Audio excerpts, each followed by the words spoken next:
गोपेश गोपिका श्री राधा कांत नमोस्तुते। जयतां सुरतौ पंगुर्मं मंदमतिर्गति मत्सर्वस्व पदाम्बुजौ श्री राधा मदन मोहन।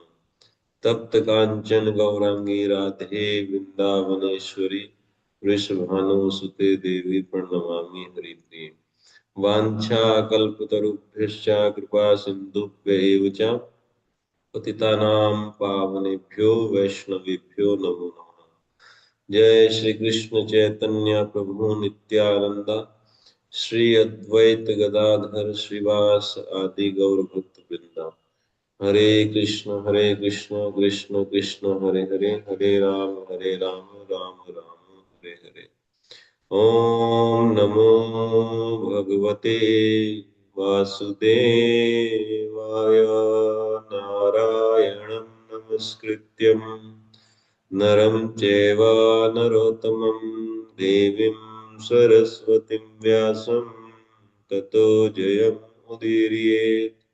नष्टप्रायेषु भद्रेषु नित्यं भागवत सेवया भगवती उत्तमा श्लोके भक्तिर्भवति नैष्टिकी। कृष्णाय वासुदेवाय देवकी नंदनाय च नंदगोपकुमाराय गोविन्दाय नमो नमः। नमो पंकजनाभाय नमो पंकजमालिने नमो पंकजनेत्राय नमस्ते पंकजाग्रये। हरे कृष्णा। हम लोग पढ़ रहे हैं श्रीमद् भागवतम रास पंचाध्यायी के दसम स्कंद के जो रास पंचाध्यायी है उसका 31वां अध्याय पढ़ने की योजना है, गोपी गीत, जिस पर हम जो है आज 5वां क्लास है। तो 4 क्लास पहला हुआ है, उसमें गोपी गीत नहीं पढ़ाया था, आज शायद पढ़ेंगे ना, आज भी शायद है। तो अभी तक बताया जा रहा है, आप देखे होंगे पिछली कुछ क्लासेस में, गोपी गीत ये जो रास पंचाध्याय है इसका महत्व में इम्पोर्टेंस पहली क्लास में तो ये बताया गया। दूसरी क्लास में बताया गया कि रास किसको कहते हैं, तो ये बात पता पड़ी कि जो आज तक हम समझते थे वो नहीं है। हाँ, ये तो ठीक से समझ में आना कठिन है कि है क्या, लेकिन जो है, परिभाषा एक रट ली है हम लोग, है ना, वो मैंने लिखवा भी दिया आपको। वो तो केवल भगवान ही जानते हैं कि वो क्या है ना, सब लोग अपनी अपनी अटकल लगाते हैं, लेकिन जो लोग समझते हैं वो नहीं है रास। ये हो गया दूसरी क्लास में। तीसरी क्लास में और भी बातें हुई। मुख्य नया बात ये हुई कि गोपियां कौन है और कितनी गोपियां हैं, है ना। तो गर्ग संहिता से तीसरी क्लास लगभग पूरी हुई। चौथी क्लास में जो कल की क्लास थी उसमें हमने ये याद रखना है ना कैसे फ्लो चल रहा है, तभी कुछ बातें याद रहेंगी। चौथी क्लास में एक बात नई हमने पढ़ी, और कल की क्लास बहुत अच्छी थी, जिसने कल की क्लास ना की है वो जरूर करें गोपी गीत पढ़ने से पहले। तो कल की क्लास में हमने 29वें अध्याय का, रास पंचाध्याय का जो पहला अध्याय है 29वां, उसका 4, 5, 6, 7, 8 ये श्लोक सब पढ़े, है ना। खास करके चौथा श्लोक, है ना, क्या था श्लोक?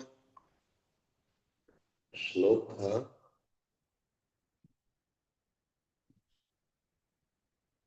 निशम्य गीतं तदनंगवर्धनम् प्रजा स्त्रियः कृष्णगृहीतमानसः आजग्मोरन्योन्यं लक्षितोद्यमा सा यत्र कान्तो जवलोलकुण्डलः। कि उस भगवान के वेणु गीत को उन कृष्ण ग्रहित मन वाली ब्रज स्त्रियों ने सुना, और वो अन्यो अन्यम अलक्षितो उद्यम, एक दूसरे के गमन उद्योग को, जो चलने में जो जो जो भाग रही थी अलग अलग गोपियां, एक दूसरे को देखे बिना ही अकेली दौड़ पड़ी, दौड़ पड़ी, इसलिए उनके कानों के कुंडल जो है क्या कर रहे थे, हिल रहे थे। और आजगमु पहुंच गई यत्र, जहां पर सा कांतः, वह कांत जहां पर थे, वह प्रियतम जहां पर थे, वहां पर वो गोपियां आ गई। तो कल हमने बहुत अच्छे से पढ़ा कि कब भगवान इतना प्रेम से किसी भक्त को बुलाते हैं, है ना। ऐसी कौन सी मन की स्थिति देखते हैं भगवान कि इस प्रकार बुलाते हैं। वैसे तो बुलाते रहते हैं, जहां तक वेदों में शास्त्रों में लिखा ही है कि मेरे धाम आ जाओ, भगवान बोलते मेरी शरण ले लो। लेकिन इतना प्रेम से तो किसी को नहीं बुलाए कि जो गीत गा गा करके और जो नाच करके बुला रहे हो किसी को। तो मन की स्थिति वो कौन सी होती है जब भगवान ऐसे बुलाते हैं। अगर किसी को गोपी भाव की इच्छा है तो वो उसको समझ लेना चाहिए। हम चैतन्य महाप्रभु जिस भाव को समझाने के लिए आए हैं कि मन की किस स्थिति को देख करके भगवान जो है ऐसा करते हैं। मैंने कल बताया था कि सब सर्वस्व का त्याग जो है कर चुका है, बस प्रत्यक्ष दिखाना है, इशारा ढूंढ रहा है। कब भगवान इशारा करते तब भगवान देख लेते हैं कि ये सर्वस्व का त्याग तो पहले से ही कर चुका है, बस एक इशारा, एक संकेत की इस अपेक्षा कर रहा है कि कब भगवान वो संकेत कर दे और कब मन की। तो अब ये तो भाई जीवन भर की साधना से होगा ऐसी स्थिति, है ना। भगवान को थोड़ा ना ठग सकते हैं। तो भगवान तब वेणु वादन करते हैं। अच्छा, वेणु वादन हुआ लेकिन सुना केवल गोपियों को ही, और किसी को सुना नहीं। तो ये क्या, ये भी एक बड़ी आश्चर्य की बात हुई। जब भाई मान ली बंसी बजी, बजी भले किसी के लिए हो, लेकिन अब सुननी तो सबको चाहिए थी, है कि नहीं। भाई भले प्रेरित कोई किया हो, गोपियों की वो मन स्थिति प्रेरित की, लेकिन अब सुननी सबको चाहिए थी, लेकिन सुनी नहीं किसी को। ब्रज में केवल उन्हीं गोपियों को सुनाई पड़ी जिनके कृष्ण ग्रहित मानसहा ब्रज स्त्रिया, जिनके मन को कृष्ण ने पहले से ही जो है चुरा रखा था, ले गए थे जिनके मन को, है ना। गृहित मतलब ये हो चुका है ना। पास्ट परफेक्ट टेंस है, ये हो चुका है पहले ही, है ना। या इसको कहेंगे प्रेजेंट परफेक्ट, है ना, हो चुका है। ऐसा हो चुका है कि मन को भगवान गृहित कर लिए, है ना, चुरा करके ले जा चुके हैं। तो ऐसी गोपियों ने तो किस स्थिति में कैसा, अब हम क्या करें कि जो कृष्ण, श्री कृष्ण जो है हमारे मन को जो है ले जाए, वो कैसे होगा। अब ये बोलने सुनने की बात है, करना तो ना हमको है ना आपको है ना, वो एक अलग चीज है। लेकिन लेकिन जो पढ़ लेते हैं, पढ़ने में क्या जा रहा है ना। वो तो कोई निष्ठा भी, इच्छा भी नहीं है किसी की। वो कब होगा जब हम विषयों से इस मन को हटा लेंगे और फिर इसको खुला छोड़ देंगे, है ना। तो सबसे पहले तो इच्छा ही नहीं है विषयों से हटाने की। कल मैंने बताया कि कहाँ कहाँ पे हमारा मन जो है रखा हुआ है, अभी अलग अलग जगह पे मन रखा हुआ है। तो वहां से इसको समेटना है ना। तो फिर से वही बात आई, पता नहीं आगे बढ़ेंगे कि नहीं। रामचरितमानस में सुंदर कांड में एक दोहा है।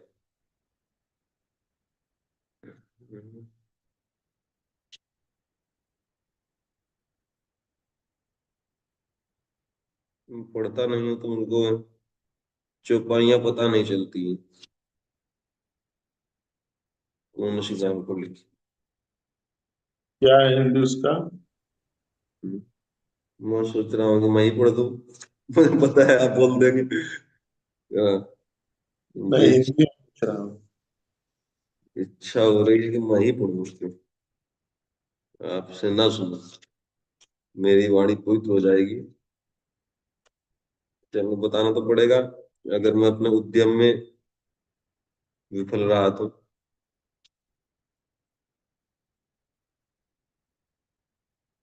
वो है, हिंदी उसकी है। भगवान विष्णु जी को बोल रहे हैं कि मात पिता जनक सुत दारा, कुछ ऐसा है ना, सबकी ममता ताग बटोरी, ऐसा ऐसा एक वो है, पद है। याद है पढ़ आपको? दूं? पढ़ दूं? है। पढ़ दूं मैं? हाँ हाँ, थोड़ी मिला नहीं मुझे।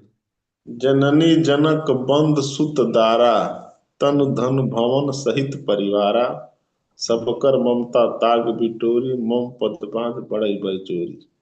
ठीक है भाई, सुन लिया ना, हमको तो मिला ही नहीं।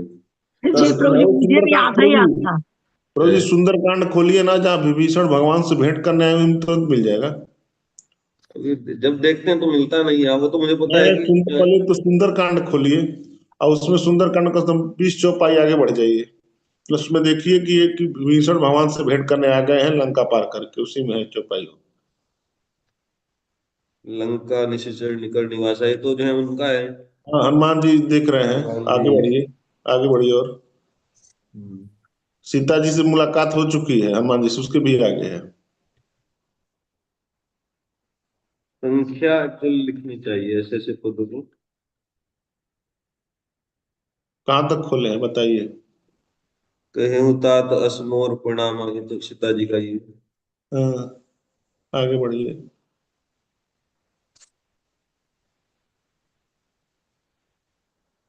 बार बार पद लागहु बिन करऊं दसीस, परिहारी मान मोह आगे मद बढ़िए, जल। ये तो लात मारेगा उनको, विभीषण जी को। कोटि विप्र बद लागहि जाऊं, इससे आगे है हाँ। ना। हाँ, बस बस बस, उसी तो 4-5 बाद में मिल जाएगा। विभीषण हम्म, इस कह रहे हैं। खोज रहा था, मिल नहीं रहा है।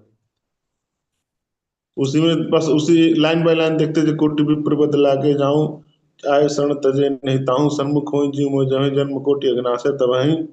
तो आगे है बस। वो भीषण जी सरेंडर कर दिए हैं। भीषण जी को समझाने भगवान कहेंगे। मिल नहीं रहा है। कहाँ देख रहे हैं, उनको लमचित मानस लाना पड़ेगा, उनसे मिल जाएगा। ये तो मुझको पता है कि यहीं पर है, लेकिन कहाँ। रुके रहिए, मैं वो बताता हूँ। कांड कौन सा चौपाई।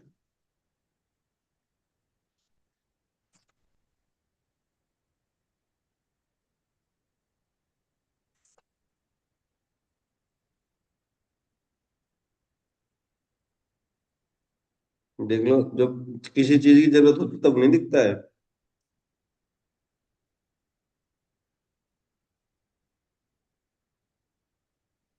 सुनहु सखांत जी मत मोह कपट सब। हाँ ठीक है, दिख गया। ठीक है, तो यहाँ पर देखिए, वैसे तो बता दिया उन्होंने। नहीं, ठीक से नहीं बताया, आप बताइए। हम्म। मैं तो ऐसे पढ़ दिया हूँ आगे। तजी मद मोह कपट छल नाना।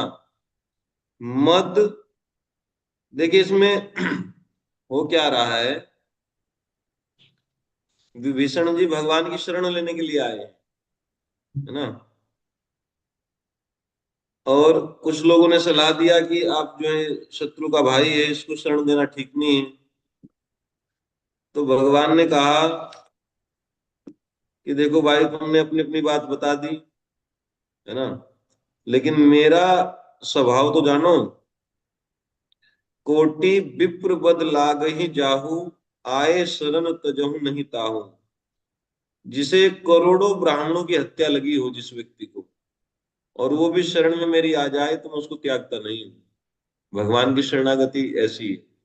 करोड़ों करोड़ों ब्राह्मणों की हत्या करके आया हूं तुम, और लेकिन वो बेचारा जो है सच्चे हृदय से, है ना, पश्चाताप की अग्नि में जल रहा है, और जो है शरण ले लिया कि महाराज गलती हुई हमसे, कि मैं उसको त्यागता नहीं हूँ। सन्मुख होई जीव मोहि जबहि, जन्म कोटि अगनास ही तबहि। जिस क्षण जीव मेरे सन्मुख हो जाता है, ढोंग ढांग करने की बात नहीं है, भगवान हृदय में बैठे हैं, तिलक विलक लगा के सन्मुख होने की बात नहीं कही जा रही है। कि जब हृदय से वास्तव में सर्व भावेना, है ना, मेरी शरण ले लेगा, तो क्या होगा, उसी क्षण जो है उसके करोड़ों करोड़ों जन्मों के पाप नष्ट हो जाते हैं उसी क्षण। पापवंत कर सहज स्वभाव, भजनु मोर ते ही भाव न काऊ। पापी का यह सहज स्वभाव होता है कि मेरा भजन उसे कभी नहीं सुहाता, कभी करता नहीं है पापी मेरा भजन।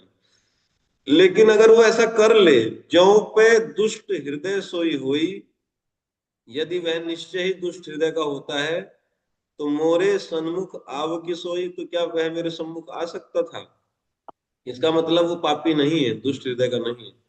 देखिए, कभी कभी व्यक्ति के मन में प्रश्न आता है कि इतना पाप करके भगवान की शरण चले जाएंगे, शरण जाएगा ही नहीं। भगवान ये कह रहे हैं अगली चौपाई में, पहली चौपाई में तो बोल दे कि करोड़ों विप्रों की हत्या करके भी आ जाए तो तब भी मैं उसकी शरण, मेरी आ जाए तो मैं उसको त्यागता नहीं। अब किसी व्यक्ति के मन में आएगा तो इसका मतलब तो फिर खूब पाप करो, बाद में शरण चले जाएंगे। तो अगले ही जो है इसमें चौपाई में भगवान बोल रहे हैं कि पापी का तो सहज स्वभाव होता है कि मेरा भजन उसको सुहाता ही नहीं, और ये मेरी शरण में आया है, इसका मतलब जो है उसका दुष्ट हृदय तो नहीं हो सकता। निर्मल मन जन सो मोहि पावा, मोहि कपट छल छिद्र न भावा।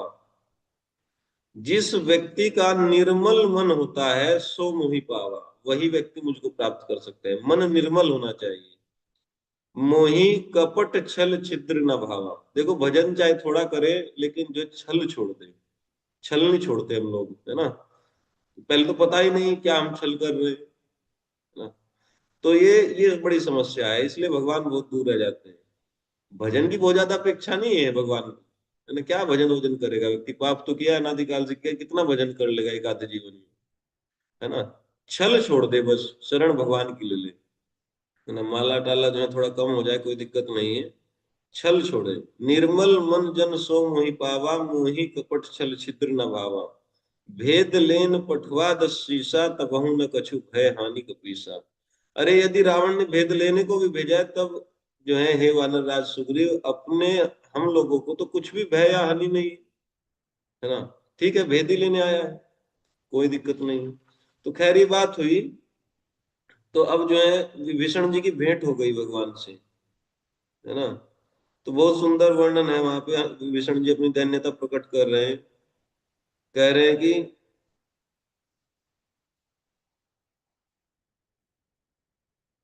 अब पद देखी कुशल रघुराया, जो तुम कीन्ही जानी जन दाया। कहे हे रघुनाथ जी, भगवान ने पूछा विभीषण कैसे हो, बोले कि रघुनाथ जी अब आपके चरणों का दर्शन कर कुशल से हूँ, दर्शन करके अब कुशल से हूँ। जो आपने अपना सेवक जानकर मुझ पर दया की है, यही मेरी कुशलता है। तो उसके बाद जो है बातचीत होने लगी, तो भगवान बताने लगे। तो बोलते हैं कि सुनहु सखा निज कहूँ सुभाव, हे सखा मेरा स्वभाव मैं तुमको कहता हूँ। तो कितना सुंदर बात, भगवान खुद कह रहे हैं अपने, है ना, प्रिय जो है भक्त को, कि मैं अपना स्वभाव बताता हूँ। हम लोग तो अटकल लगाते हैं भगवान का ये स्वभाव है वो स्वभाव, यहाँ तो स्पष्ट ही कह रहे हैं ना। सुनहु सखा निज कहूँ सुभाव, हे सखा सुनो मैं तुम्हें अपना स्वभाव कहता हूँ। जान भुसुंडी शंभु गिरि जाओ, जिसे काग भुसुंडी शिवजी और पार्वती जी भी जानती है। मेरे स्वभाव को तीन चार लोग जानते हैं।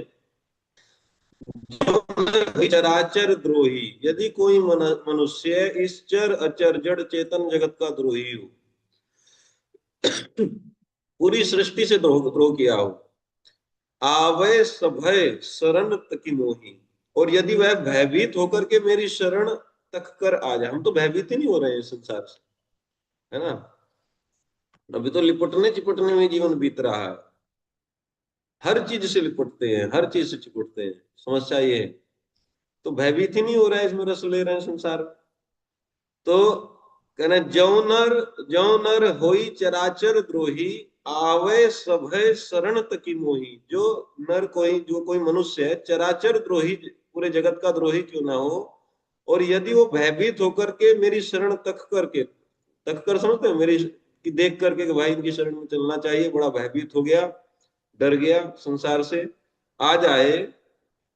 तजी मद मोह कपट छल नाना, और मद मतलब अहंकार किसी भी तरीके का, मोह और नाना प्रकार के छल कपट को त्याग दे, तो करऊं सत्य ते ही साधु समाना।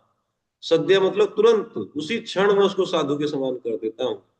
सोचिए, पूरे चराचर जगत का द्रोही, द्रोह किया है, समझिए ना। द्रोह का मतलब होता है द्वेष, है ना। द्वेष करता है, सारे जगत से द्वेष करता है, निंदा और वो तो सब आगे की बातें है ना। जब द्वेष है, ये मूल बता दिया कि द्वेष करता है। अब वो जो है हिंसा भी करता है, निंदा भी करता है, गाली भी देता है, झूठ भी बोलता है, मतलब सारे दोष आ जाएंगे उसमें, समझ लो, है ना। द्रोह का मतलब है द्वेष कर। जब व्यक्ति किसी से द्वेष करता है तो किसी भी हद पर आ जाता है, उसका कोई लिमिट नहीं है, द्वेष जब बढ़ता जाता है तो पूरे जगत से द्रोह किया है जो व्यक्ति, और यदि वो भयभीत होकर के मेरी शरण तक करके, मेरी शरण देख करके आ जाए, और लेकिन कैसे आए, तजी मद मोह कपट छलनाना।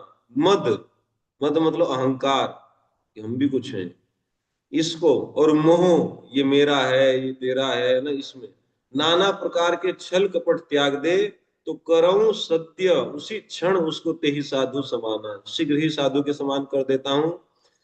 और मैं ये लाइन बड़ी अच्छी लगती है, जननी जनक बंधु सुत दारा, तनु धनु भवन सुहृद परिवारा, सबके ममता ताग बटोरी, मम पद मन ही बांध बरी डोरी। ये अलग अलग चौपाई है, लेकिन एक लाइन जो है इसकी ऊपर की चौपाई की लो और एक नीचे वाली की लो, दूसरी की और तीसरी की, और तब एक चौपाई बना करके इसको याद कर लेना चाहिए, है ना। जननी जनक बंधु सुत दारा, तनु धनु भवन सुहृद परिवारा, सबके ममता ताग बटोरी, मम पद मन ही बांध बरी डोरी। कह रहे जननी मतलब माँ, जनक मतलब बाप, बंधु मतलब भाई, और सुत मतलब बेटा बेटी, है ना, दारा मतलब स्त्री, तनु मतलब शरीर, धनु मतलब बैंक बैलेंस धन संपत्ति सब, है ना, भवन मतलब ये प्लॉट फ्लैट सब, सुहृद परिवारा और अपने स्वजन और ये समाज के लोग, सबके ममता ताग बटोरी, ताग मतलब धागा, एक एक धागे से सबके सबसे ममता जो हो रखी है, ममता मतलब जैसे हृदय बंधा हुआ है कहीं, तो एक ममता के धागे से बंधा हुआ है सबसे। ममता मतलब ये मेरे हैं मेरे हैं मेरे हैं, तो ये जो ममता के धागे से ये एक एक व्यक्ति को तुमने बांध रखा है अपने हृदय से, या अपने मन को इनसे बांध रखा है।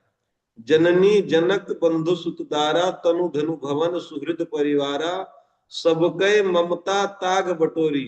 ये सब धागे जो है बटोर लो, वहां से तोड़ दो इनको धागों को, वहां से तोड़ करके क्या करो, बटोर करके जब चार पांच धागे आ जाते, जो रस्सी बांटे होंगे उनको पता होगा, रस्सी को बांटना बोलते हैं, मतलब रस्सी बनाने को रस्सी बांटना बोलते हैं, है ना, गांव की भाषा में। तो कह रहे हैं मम पद मन ही बांध बरी डोरी, बरी मतलब बांटना, है ना। अब उसकी डोरी बना लो उन धागों की सबकी, और उस डोरी से क्या करो, एक रस्सी बन जाएगी, है ना, वो जो है उन धागों से एक डोरी बन जाएगी रस्सी, उससे अपने मन को मेरे पद में बांध लो, है ना, मेरे चरणों में बांध दो। आगे बात समझो, वही बात है कृष्ण ग्रहित मानसा, है ना।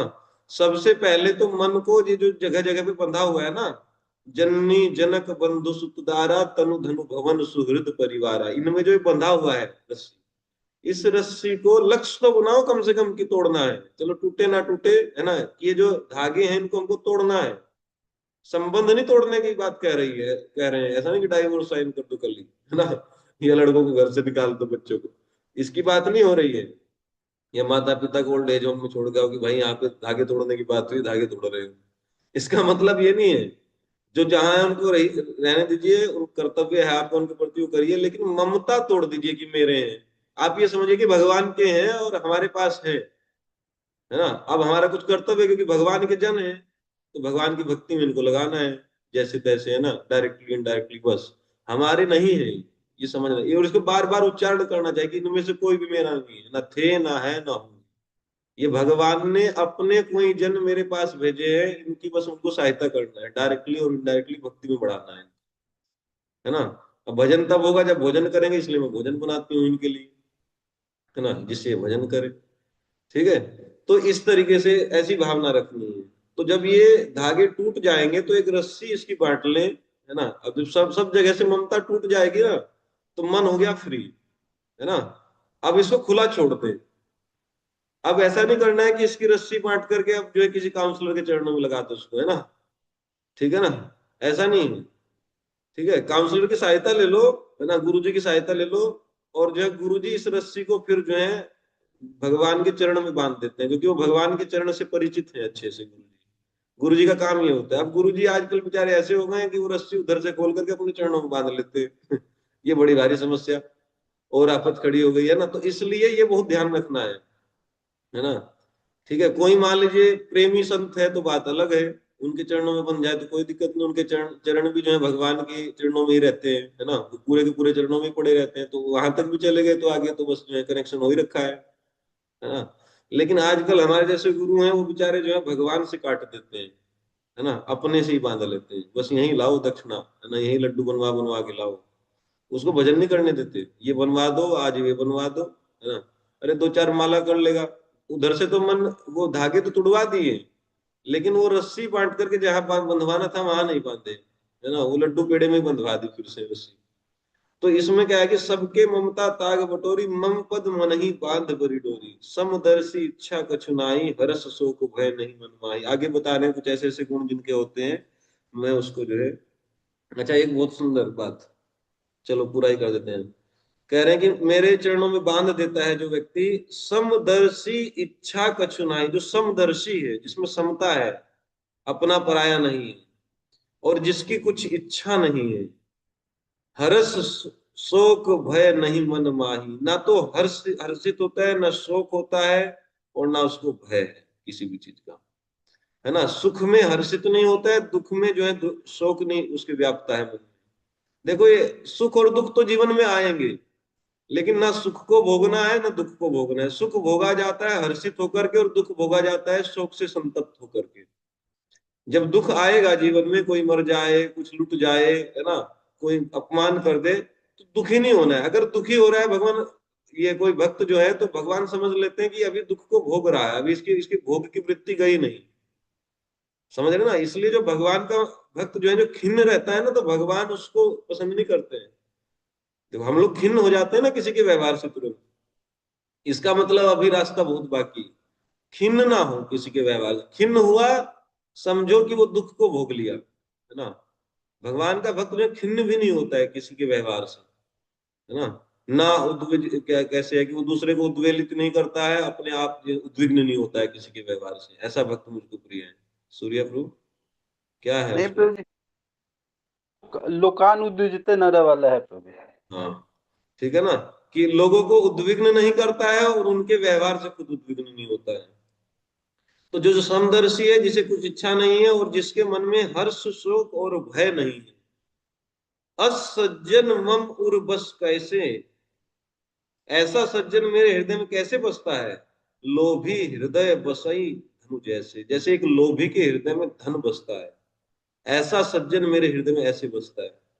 देखो भगवान कितना प्रेम करते हैं अपने भक्त से, है ना। एक आधा गुण तो डेवलप करते नहीं हम लोग, बातें करते हैं बड़ी बड़ी, है ना। असज्जन मम उर बस कैसे, ऐसा सज्जन कैसे मेरे हृदय में बसता है विभीषण। लोभी हृदय बसई धनु जैसे, जैसे एक लोभी लोलुप व्यक्ति के हृदय में जो है धन बसता है। तुम सारिखे संत प्रिय मोरे, धरऊ दे नहीं आननी हो रे। विभीषण तुम जैसे संत ही मुझे प्रिय हैं, और मैं और किसी के निहोरे से या किसी के मैं ओब्लाइज्ड नहीं हूं, मैं किसी के अधीन नहीं हूं कि मैं देह धारण करता हूँ, मतलब ये रूप प्रकट करता हूँ। तुम जैसे संतों के लिए ही मैं जो है शरीर प्रकट प्रकट करता हूँ अपना रूप, वरना इन बेवकूफों के लिए तो मैं निराकार ही रहता हूँ। कुछ लोग तो कहते हैं कि है ही नहीं, और कुछ कहते हैं निराकार है। तुम जैसे जो संत होते हैं, उन लोगों के लिए ही मैं इस जो है अपने रूप को प्रकट करता हूँ। ठीक है ना, तो ये पढ़ना चाहिए। ये है दोहा नंबर 47, इसको लिख लेना चाहिए, उसकी चौपाई है। चलो, तो बात हुई थी कृष्ण ग्रहित मानसा, है ना। जिनका मन जो है कृष्ण ने ऐसे ग्रहित किया है, उसके लिए आपको मन को विषयों से हटाना पड़ेगा, ये धागे तोड़ने पड़ेंगे, और फिर जो है इसकी डोरी बना करके इस मन को खुला छोड़ना पड़ेगा, भगवान अपने चरणों से बांध लेंगे, ठीक है, ले जाएंगे। तो ये बात हुई थी। और कई एक चीजें और थी, हाँ, कि कैसी कैसी परिस्थिति में कभी कभी व्यक्ति जो है बहाने मिलाता है। कई एक भक्तों की आदत पड़ी रहती है बहाने केवल, प्रभु जी सुबह कैसे उठे, मैंने कहा शाम को जल्दी सो जाओ, प्रभु जी वो लेट आते हैं तुरंत। मैंने कहा तो फिर एक काम करो, भोजन मत करो रात को। कह रहे मुझे भूख लगती है। मैंने कहा तो फिर उठना जरूरी है क्या, सो जाओ, सो जाओ ना, क्यों उठने के चक्कर में पड़े हो।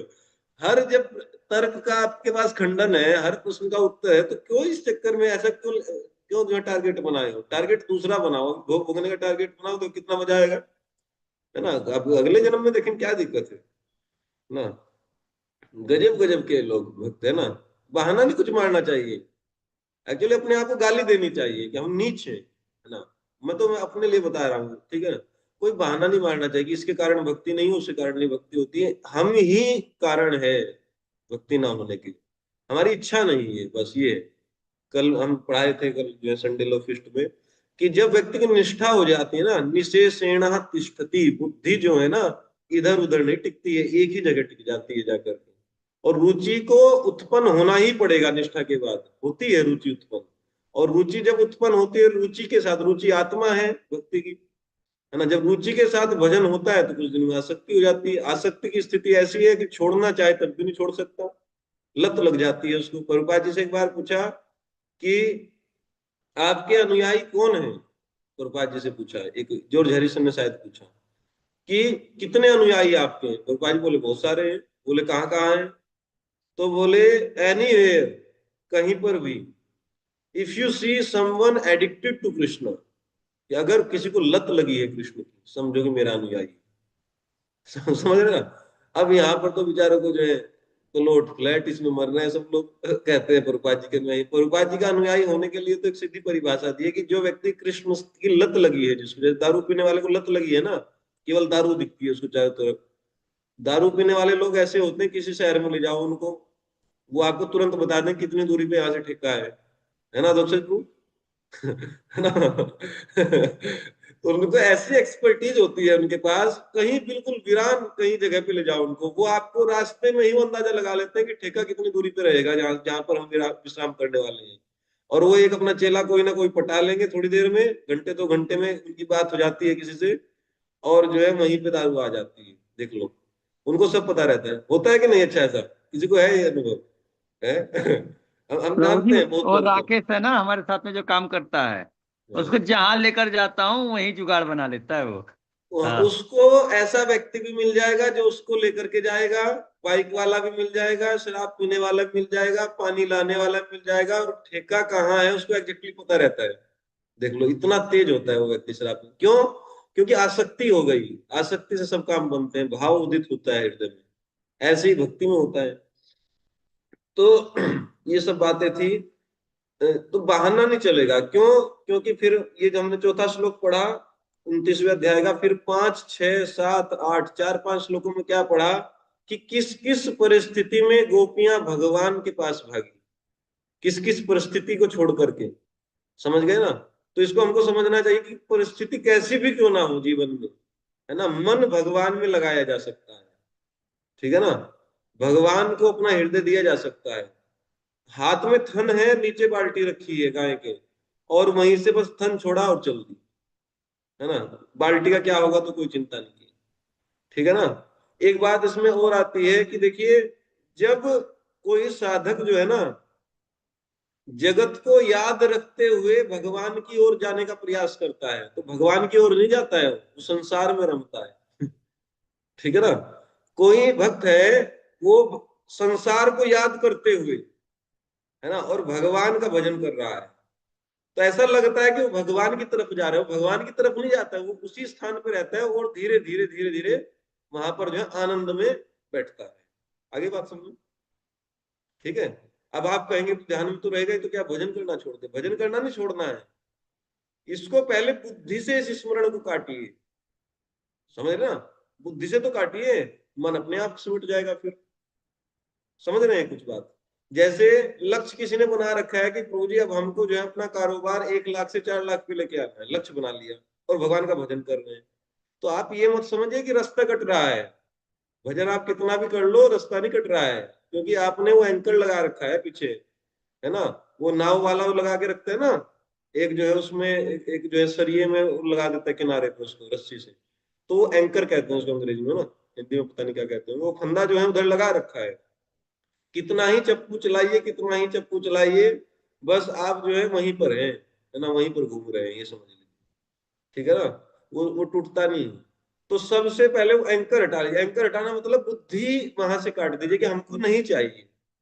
जैसे प्रहलाद महाराज बोलते हैं, है ना, यदि दास्यसी मे कामान वरान स्वम वरदर्शभा कामानाम हृदय संरोहम वर्णस्तु वर्णे वरम, जैसा श्लोक है कि यदि आप कुछ देना ही चाहते हैं तो एक काम करिए, अभी तो मेरे मन में कोई इच्छा नहीं है, भविष्य में भी कोई इच्छा जागृत ना होने पाए, भौतिक इच्छा।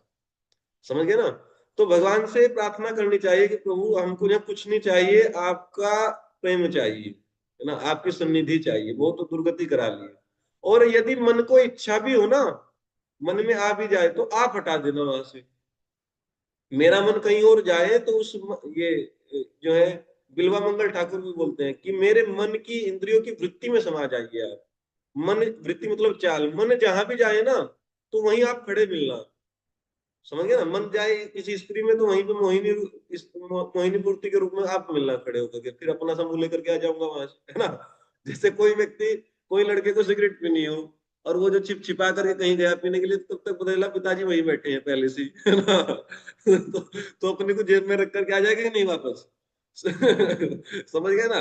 फिर चला कहने की चलो छत पे पी लेंगे जा करके, है ना, तो कुंडी लगा छत पे गए, तब तक देखा कि वहां पर जो बड़ा भाई बैठा है ना, वो अपना जो है वहां पे नाम जप कर रहा है, तो फिर अपनी सिगरेट जेब में डाली, फिर चले आए।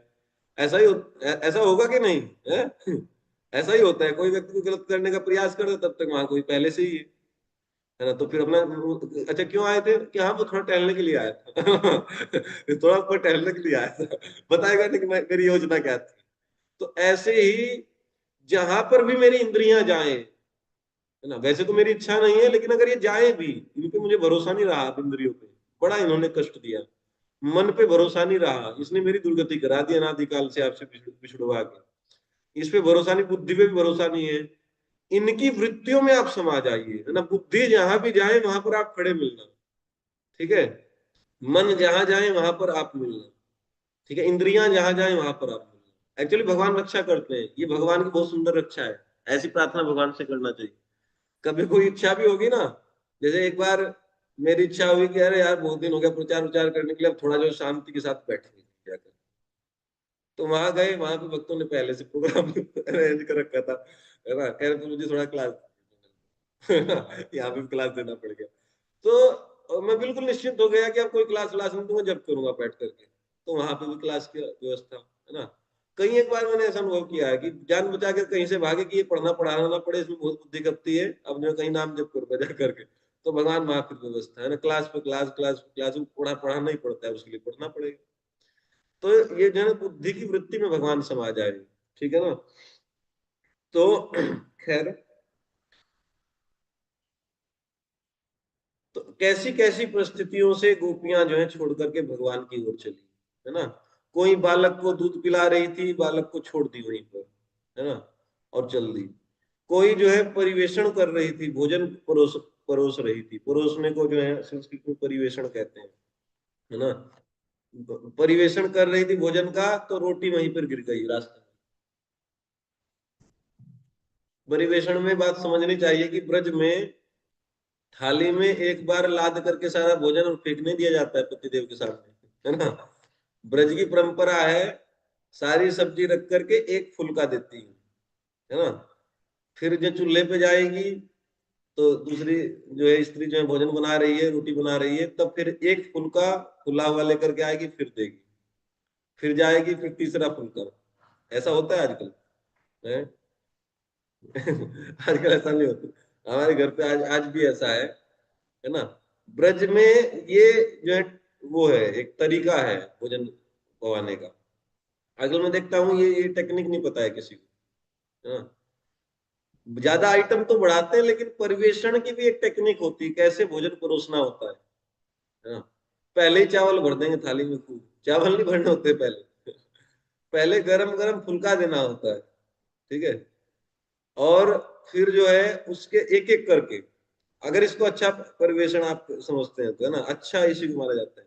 हमारे यहाँ पे आज भी अगर आप किसी को 4 रोटी एक साथ दे देंगे तो दुखी हो जाएगा देख करके, इसको अपमान मानते हैं। अगर 4 रोटी एक साथ में थाली में रख के दे दी तो इसको अपमान मानते हैं कि मतलब इसका इच्छा नहीं है हमको भोजन पवाने का, है ना, इसको बाहर दिख रहे हैं। 4 रोटी एक साथ रख दी, एक एक रोटी गरम गरम, और वो भी ऐसी नहीं कि उसमें रखी हुई, आटा मांड करके रख लेते हैं, जब कोई भोजन करने के लिए बैठेगा तब खिलाएंगे।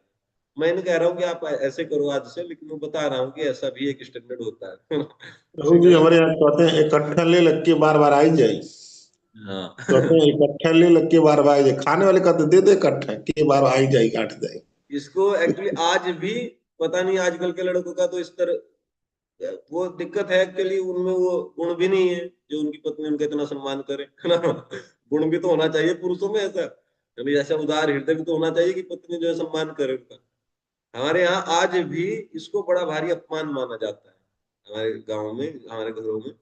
कोई व्यक्ति थाली में एक साथ 4-5 रोटी डाल दे, तो जब आप ये परिवेशन का बात आ रही है ना कि गोपियां परिवेशन कर रही है, उसको समझना। परिवेशन का मतलब है ना कि वो थाल भरी हुई परात जैसी थाली एक बार पटक दिला के। परिवेशन का मतलब तुरंत, जैसे मेरे दिमाग में जो आया आपके दिमाग में अलग आएगा, मेरे दिमाग में आया कि एक फुल्का हाथ में लेकर के जा रही है प्लेट में रख के, और वो रास्ते में ही प्लेट भी गिर गई और फुल्का भी गिर गया। ऐसे कभी कभी बालक ठोकर खा के गिर जाते थे रास्ते में ना, परिवेशन कर रहे हैं, रास्ते में ठोकर लग गई और फुल्का भी बहुत दूर पड़ा और जो रोटी भी हो गया, प्लेट भी। तो वो जो है वहीं गिर गया और गोपी जो है चली भाग। ठीक है ना। और अस्त व्यस्त जो है उन्होंने वस्त्र आभूषण पहने है ना, नीचे का ऊपर, ऊपर का नीचे, कान का हाथ में, हाथ का कान में, है ना। इस तरीके से जैसे तैसे उन्हें भाग पड़ी और भगवान को जो है मिलने गई। ठीक है, ये सब बातें थी। मैंने 3 बातें बताई थी। अपने मन से जगत को निकाल देना, भगवान को देने के लिए मन को तैयार कर देना, और किसी भी कारण से किसी भी हेतु को लेकर कहीं पर भी अटकने की भावना न करना। अटकना तो है ही नहीं, अटकना ये डिक्शनरी से हटा दीजिए, है ना, ये डिक्शनरी से हटाना अगर ये भाव चाहिए तो। खैर, अब आप आइए, भगवान के पास गई, भगवान जो है वार्तालाप हुई, वो बात कभी बाद में बताएंगे क्या क्या वार्तालाप हुई। भगवान जो है दुखी किए इनको एक तरीके से, है ना, बोले कि वापस चली जाओ, अब तो देख लिया जंगल बहुत अच्छा है, अब वापस चली जाओ। तो बेचारी दुखी हो गई। खैर जो भी हुआ, फिर भगवान समझ गए बेचारी ज्यादा दुखी नहीं करना चाहिए, सब कुछ छोड़ करके मेरे लिए आए हैं। भगवान परीक्षा भी लेते हैं ना, थोड़ा दुखी करते हैं जब भगवान की शरण में कोई जाता है कुछ समय के लिए। तो उसके बाद जो है गोपियों के साथ जो है रास प्रारंभ हुआ। रास हुआ तो तब तक जो है गोपियों का मान बढ़ गया थोड़ा सा। वो सोचने लगी कि देखो राधा रानी का नाम नहीं आया है कहीं, लेकिन आजकल लोग बिना मतलब के टक्कर मारते हैं। राधा का नाम नहीं भागवतम में, बेवकूफों ने कभी पढ़ी है नहीं। अरे रास पंचाध्यायी पढ़ लो कि कहाँ राधा रानी का नाम नहीं है। राधा शब्द ही तो नहीं है। आपको स्पष्ट नहीं समझ में आ रहा है कि राधा रानी को एक विशेष गोपी है सब गोपियों से? अभी देखिए, अभी समझ में आ जाएगा आपको। तो राधा रानी का नाम इसलिए सुखदेव गोस्वामी नहीं ले रहे थे कि वो परम भक्त हैं श्रीमती राधा रानी। नाम शब्द, नाम उच्चारण करते ही समाधि लग जाएगी, फिर आगे की कथा हो नहीं पाएगी। तो ऊपर ऊपर से बोल दिए, है ना, ज्यादा ध्यान नहीं किए, क्योंकि शब्द से जो है ना रूप प्रकट हो जाता है। समझ रहे ना, ये होता है कि नहीं, है ना। शब्द से कभी कभी जो है, आप तो ये अनुभव किए होंगे घर गृहस्थी में, जैसे कभी कभी किसी व्यक्ति से वियोग हो रहा हो, पुत्र से, पति से या पत्नी से, है ना, इस संसार में भी वियोग की जो है अनुभूति करते हैं लोग। और मान लीजिए कुछ हमारे साथ कुछ ऐसा मतलब कष्ट है हृदय में, तो उसका नाम लेते ही व्यक्ति थपक पड़ता है ना, रोने लगता है। उस अपने प्रियजन का नाम लेते ही, जैसे किसी का जवान लड़का का निधन हो गया हो, है ना, जवान बेटी जो है कहीं चली गई हो, उसका नाम लेकर के नाम पूरा नहीं हो पाता है, तब तक जो है गला अवरुद्ध हो जाता है ना। तो क्योंकि उसके गुण, उसकी भाव भंगिमाएं, उसके हमारे साथ समय बिताया वो सब याद आ पड़ता है एक क्षण में, एक नाम लेते ही, है ना। नाम रूप गुण लीला सब स्फुरित हो जाती है। तो ऐसे ही ये मैंने एक उदाहरण दिया थोड़ा सा आपको दिग्दर्शन कराने के लिए। ऐसे ही सुखदेव गोस्वामी यदि राधा रानी का नाम ले लिए होते तो राधा रानी के गुण ऐसे हैं, है ना। और सुखदेव गोस्वामी परम भक्त हैं श्रीमती राधा रानी के, है ना, भगवान कृष्ण के। तो वो जो है कुछ कह ही ना पाते, मूर्छित होकर ही गिर जाते, है ना। वो सब नाम के साथ रूप भी प्रकट हो जाता है, गुण जो है हृदय में आकर के आवेश दे देता, तो फिर आगे जो है ये प्रवचन ना होता। तो इसलिए नाम ना कह करके किनारे किनारे से बोल दी कि एक गोपी वहां गई थी, ऐसा कह करके, और ज्यादा ध्यान में दिए उधर, बात को ऐसे जो काटते हुए चले गए। समझ गए ना। और बाकी आचार्यों ने सुखदेव गोस्वामी के मनोभाव को समझ करके प्रकट कर दिया। ठीक है, अच्छा अब देखो हुआ क्या। तो वो गोपियां, सब लोगों में थोड़ा हल्का सा मान आया कि भाई हम जो है सब बराबर है। कोई पहले कहते थे कि ये राधिका को ज्यादा प्रेम करते हैं, लेकिन देखो सबके साथ ही तो नाच रहे हैं भगवान, है ना। या हर गोपी ये सोच रही थी कि मेरे साथ नृत्य कर रहे हैं, देखो भगवान, है ना, तो हम भी जो है बराबर ही हैं। तो भगवान ने देखा, तो भगवान जो है वहां से अंतर्धान हो गए, सब गोपियां अवाक रह गई। हर गोपी के साथ एक एक कृष्ण थे, सब कृष्ण गायब और जो है गोपियां गोपियां बच गई। तो अब जो है हुआ क्या, राधा रानी को लेकर के चले भगवान, वो भी घटना है उसमें। अब गोपियां बड़ी विरह में जो है कातर हो गई और अन्वेषण करने लगी, कहाँ है प्रियतम, श्री कृष्ण कहाँ है। तो उनको जो है चरण का जो वो होता है, चिन्ह होता है, उसको देख देख करके वो चलने लगी। तो उन्होंने देखा आगे जा करके कि दो तरीके के चरण चिन्ह हैं। तो वो समझ गई कि इसका मतलब कोई गोपी है जो भगवान को बहुत प्रिय है, श्री कृष्ण को, उसको लेकर के एकांत में गए, हम लोगों का तिरस्कार कर दिए और उसका मान बढ़ाए, उसी के साथ जो है बातचीत कर रहे हैं कहीं पर बैठ करके। क्योंकि यहाँ दो लोगों के जो है चरण चिन्ह हैं, और एक हल्के हैं और जो है थोड़ा सा जो है चौड़ाई कम है चरण की, वो अंदाजा लगा ली कि ये स्त्री का चरण है ना। देखो स्त्री का पैर जो है अलग होता है, पुरुष का अलग होता है कि नहीं। स्त्री कोई कितनी भी लंबी तगड़ी स्त्री हो, उसका पैर वो छोटा होता है ना। लंबाई में भी छोटा होता है पैर, और जो है जो पैर की चौड़ाई होती है वो भी कम होती है ना, नाजुक सा पैर होता है। ठीक है, और जो चलती है तो उसकी छाप भी अलग पड़ती है नीचे, आप करके देख लेना भाई जो गृहस्थी में है, पति पत्नी दोनों छाप के देख लेना आज उस पे है ना फर्स्ट। ठीक है, देखना पुरुष का अलग छाप पड़ेगी और पत्नी की अलग पड़ेगी, चाहे हाइट में बराबर ही क्यों ना हो, है ना। सेम हाइट के सेम वेट के भी अगर आ जाएं तब भी अंतर पड़ जाएगा, है ना। स्वाभाविक होता है, स्त्रियों के पैर तो इतने छोटे छोटे होते हैं। एक मैं यहाँ बरसाना में था, तो दादी है ना जिनके यहाँ मैं रहता हूँ, एक दिन उसी चप्पल बाहर निकली हुई थी। मैंने सोचा छोटे बच्चे की चप्पल है कि कौन बच्चा आया है इनके यहाँ। मैं बोला कि चप्पल किसकी है। खैर ये भी अच्छा हुआ कि मैं ये नहीं कहा कि किस बच्चे की चप्पल है, वो बेचारी दुखी हो जाती है, चिढ़ जाती है ना। तो मेरे मुंह से तो नहीं निकला, मैं बोला कि किसकी चप्पल है। बोले प्रभु जी मेरी ही है। अच्छा अच्छा, तो मैं अपनी बात को अंदर ही रख लिया, है ना। मुझे तो आश्चर्य हुआ कि शायद इनकी जो वो है पोती है वहां पे मुंबई में रहती है, मैंने कहा वो आ गई है, मांगी क्या नाम है, गौरांगी। मैंने कहा वो शायद आई है। मैंने कहा चप्पल किसकी है? इतनी सी चप्पल है, इतनी सी, सोचे उसकी माता जी की, मतलब ज्यादा ज्यादा इतनी। आप देखना इस बार एक चप्पल निकली हुई है इतनी सी, है ना, रिलैक्स होगी इतनी चप्पल। तो देखो इनका स्त्रियों का पैर छोटा होता है। तो गोपियों ने देख लिया कि कोई स्त्री भी है साथ में। अच्छा, फिर एक जगह पर उन्होंने देखा कि दो पैर, जो स्त्री वाले दो पैर थे, एक पैर का जो है चरण चिन्ह जो है गहरा नहीं है और एक का गहरा है। इसका मतलब क्या हुआ, वो ऐसे अंदाजा लगाते जा रही है ना, कुछ से कुछ सोचता है व्यक्ति, है ना, संशय जब बढ़ने लगता है मन में। और हुआ भी था ऐसा ही। उन्होंने देख लिया कि देखो अब वो थक गई, है ना, सुकोमल चरण वाली ये कोई गोपी है, सौभाग्यवती गोपी है, हम तो इतनी दुर्भागी नहीं है कि हमको छोड़ के प्रियतम चले गए। इसका बहुत सौभाग्य बढ़ा हुआ है, और ये बेचारी अब जो है परिश्रम से थक गई। अब इसने प्रियतम के कंधे का सहारा ले लिया। जब कोई व्यक्ति किसी दूसरे कंधे का सहारा ले लेता है तो उसके चरण चिन्ह जो है ज्यादा नहीं दबते हैं जमीन पे। होता है कि ये नहीं है, हैं? गोवर्धन परिक्रमा में थक जाओ तो किसी के कंधे पे हाथ हाथ रख लो बस आप, और फिर चलो, आप देखना ऐसा लगता है कि आधा परिश्रम हो रहा है ना, चरण ऊपर ऊपर ही चलते हैं।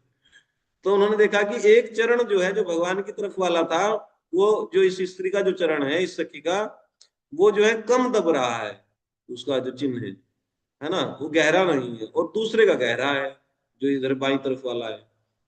तो समझ गई। फिर आगे जाकर के देखा उन्होंने कहीं पर पुष्प पड़े हैं, तो निश्चित ही यहाँ पर जो है श्री कृष्ण ने जो है पुष्प चयन किए हैं उसका जो है केश श्रृंगार करने के लिए, निश्चित बात है, ये तो स्पष्ट समझ में आ रहा है। अच्छा, कहीं पर देखा कि उनमें जो एक बालू पर जो है वहां पर बिल्कुल सपाट सा हो रखा है, ऐसा लगा कि कोई बैठा है, कि यहाँ पर वो जो है सौभाग्यवती सखी बैठी थी, और इनके पीछे जो है श्री कृष्ण बैठे हैं, और बैठ करके जो है वो चोटी का और उसका श्रृंगार किए हैं यहाँ पर। और देखो कुछ फूल जो है नीचे भी गिरे हुए हैं, स्पष्ट देख लिया हमने। फिर आगे चले, देखे कि आगे चल रही, एक जगह जाकर के देखा कि दो चरण गायब, है ना, दो चरण हो गए गायब। अब उन्होंने सोचा कि भाई देखो, यहाँ पर ये जो गोपी है ये थक गई है, इसको प्रियतम अपने कंधे पे चढ़ा ली, है ना, और तब जा गए, ऐसा सब सोचने लगी। तो उनको वहीं पर ही जो है कहीं दूर बैठी हुई एक सखी मूर्छित दिखाई पड़ी। ठीक है। हम्म, हाँ, तो ये बात आएगी। चलो मैं श्लोक ही पढ़ाता हूँ आपको। ये गोपी गीत तो कल ही होगा। आज 5वीं क्लास। गोपी गीत तो कंप्लीट हो जाता है अभी। तो 30वें अध्याय का, ये चैट बुक्स में डालते जाओ जल्दी जल्दी ना, 10वें स्कंद के 30वें अध्याय का 38वां श्लोक, श्लोकों से ही लेकर के चलते हैं गोपी गीत तक आपको। 10:38 नहीं, 10:30:38, 10:30:38।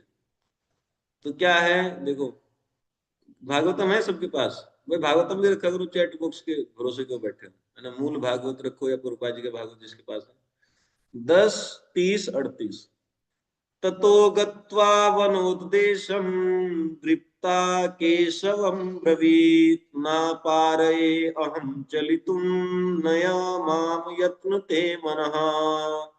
कह रहे ततो गत्वा वनोद्देशम, वन के एक स्थान पर जाकर क्या किया, मान आ गया, राधा रानी में भी मान आ गया कि देखो हमारा जो है श्री कृष्ण जो है सबको छोड़ करके मेरे साथ आए।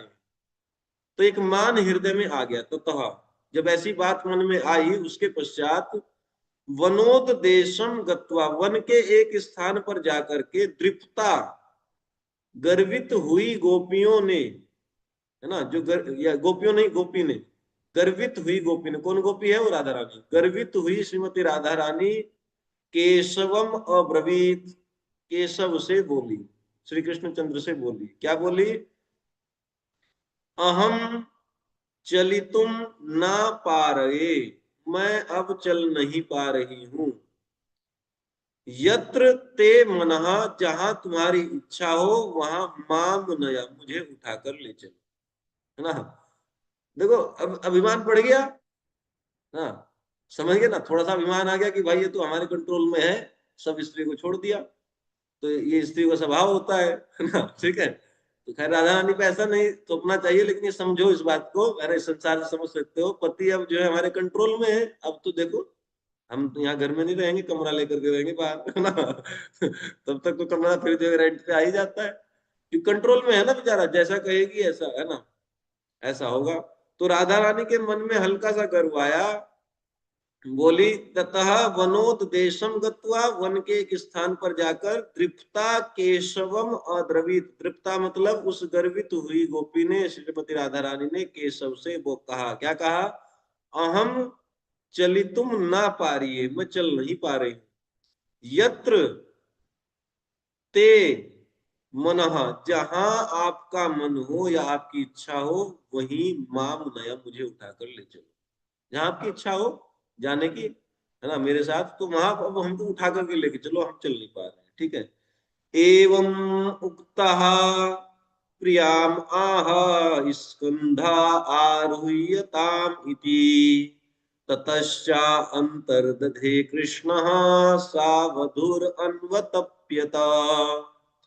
कहने एवं उक्तः, इस प्रकार कहे जाने पर, है ना, अगला श्लोक देखो, यह है 39वां श्लोक, इस प्रकार कहे जाने पर कृष्ण प्रियाम स्कंधे आरुह्यताम, श्री कृष्ण अपनी प्रिया को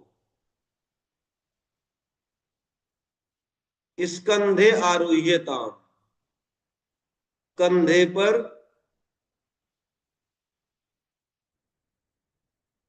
हाँ ठीक है, एवं उक्तः, इस प्रकार कहे जाने पर कृष्ण, श्री कृष्ण ने प्रियाम, अपनी प्रिया को कहा, क्या कहा, स्कंधे आरुह्यताम इति, इति का मैंने आपको बताया, इति शब्द जहां आता है उससे पहले के जो शब्द है उसको बोल करके बताना होता है ना।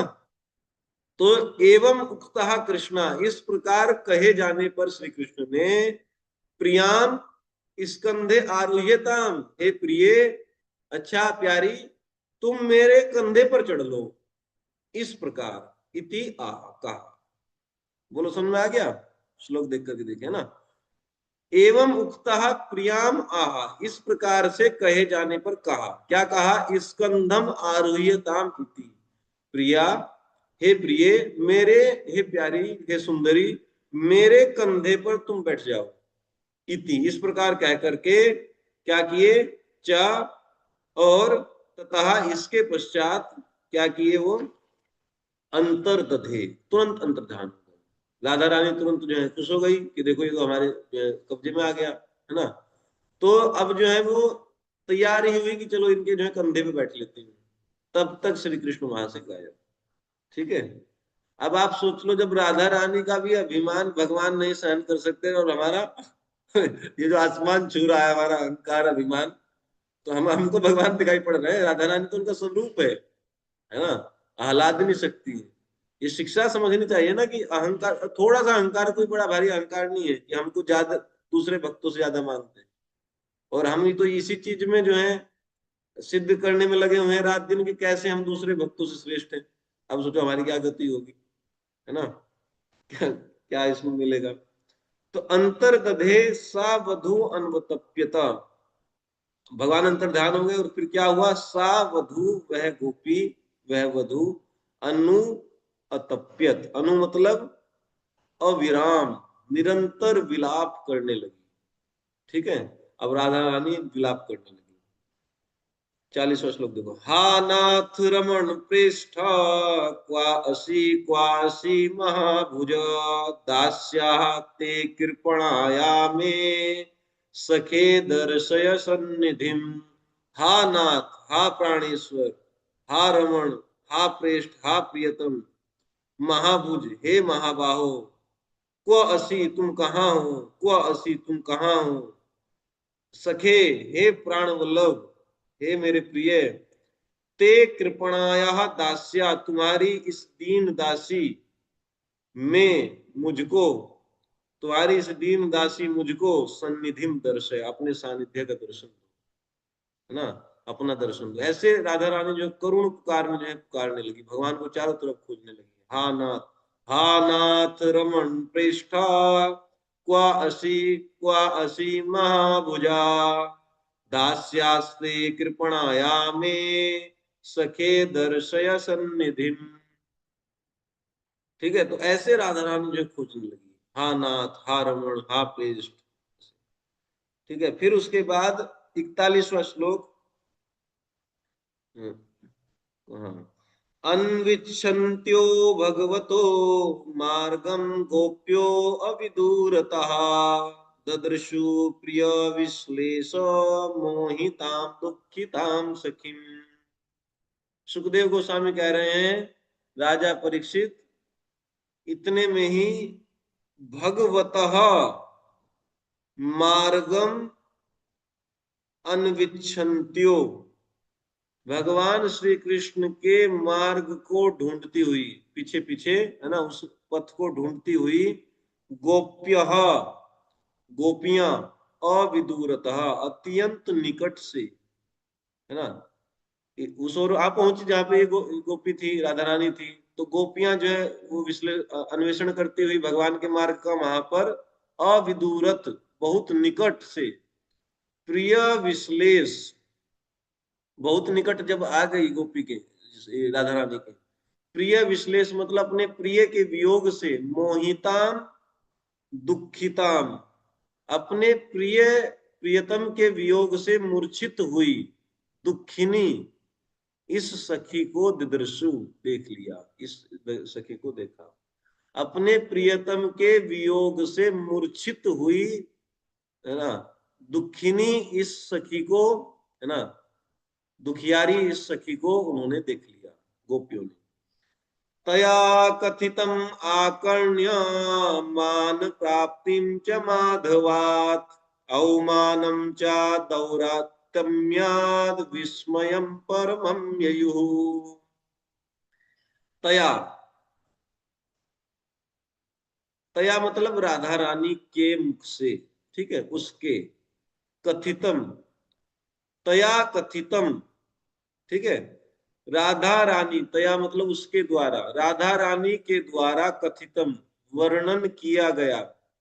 क्या वर्णन किया गया, राधा रानी को जगाई, है ना, तो हा नाथ चारों तरफ ऐसे देख रहे कि बोलो क्या हुआ क्या हुआ, बतलाओ तो सही।